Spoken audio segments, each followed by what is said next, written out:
WNSTV is brought to you by the Comcast Triple Play. Digital cable, high-speed internet, and digital voice. Call 1-888-COMCAST and find out how much you can save. Obviously, this was probably always a goal of yours to celebrate someday with your dad and your family, the fact that you were a head coach. The Ravens did a lot of due diligence on you and all the other candidates, and I'm sure when you sat down with them, they gave you the old, hey, things are great here. We're gonna, we're a couple plays away from being that 11-5 team you just talked about. But did you have to do some due diligence on them? And I'm not saying that they misled you in any way, but did you spend some time sort of trying to find someone that was a little objective about the organization to say, hey, John, here's what's good about the Ravens, here's what's not so good, here are the things you're going to like, here's some things you're not going to like. Did you have to do any homework yourself? Well, yeah, you do some homework, but I think part of that homework is your whole career in the NFL. For the last 10 years, you've had a chance to study the Ravens. I mean, I had met Steve Bisciotti one time briefly, had seen Ozzie Newsome time and time again at the different combines and scouting events, so you get to know him kind of as an acquaintance. Eric DeCosta, George Kokinis, people in the organization the same way, so you get a sense of people, and to me, that's really the essence of the whole thing. I mean, hey, you know what? Everybody's got situations and circumstances on their football team that you got to beat, you got to overcome, but when you have good people that are good at what they do, that's what counts, and I already knew that about the Ravens. They were very honest. I mean, in the interview process, it wasn't like they were painting a rosy picture or trying to recruit me. I mean, maybe they were recruiting some other guys, but they were recruiting me. They painted. They made you work for the job, right? That's right, man.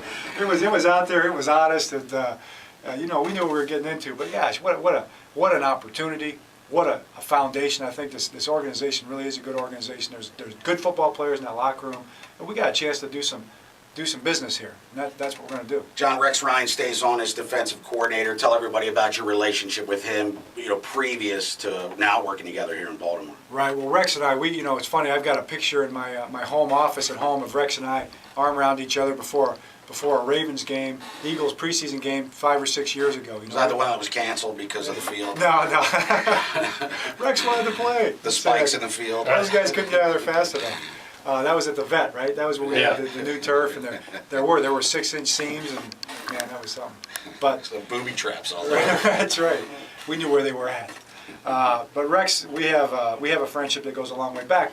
Rex is going to be. He's a tremendous football coach in this league, and never did I dream that we would necessarily have a chance to work together. And that's when you have a chance to bring people that you care about, and you care about their families, and your families know one another. And the same thing goes with Cam Cameron, ironically enough, and Jerry Rosberg, and Andy Moeller. And you go right through our staff.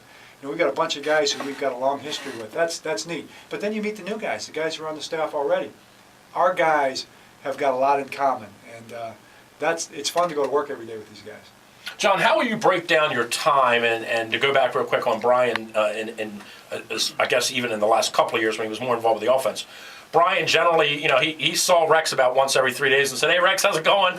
And, saw Mark Carrier and all the guys and sort of waved and said, good to see you. Then he went and got knee-deep into the offense.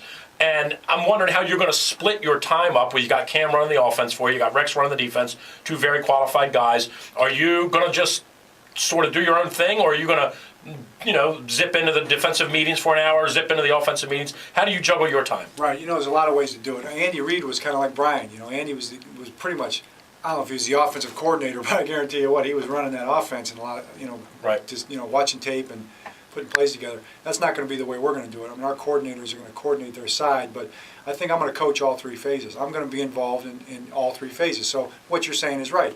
The special teams meeting starts today. I'm sure I'll be in the special teams meeting, move to the offense or the defense meeting on a schedule based on how they organize their meetings. Be out there practice. One time be behind the offense, the next time be behind the defense, be in the middle of the kickoff coverage. I want to be involved. I'm going to understand what we're doing offensively, defensively, and special teams wise. Have already had a chance to have some input in all 3 of those phases. Rex and I talk football all the time. Jerry and I, Cam and I, we talk ball all the time. We're having meetings right now on situations.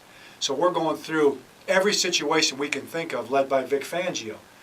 Vic has got a ton of experience in this league, so he's put together all the 2-minute, all the 4-minute, all the special team situations, all the time management clock decisions that we've got to make, and we're going through those methodically right now, the 3 coordinators and Vic, to, let's have a plan for this stuff and be able to present it to our guys, have video if we can find it to teach our guys how we're going to handle these situations. So that's probably going to be my style, but those guys are going to coordinate their side of the ball without question.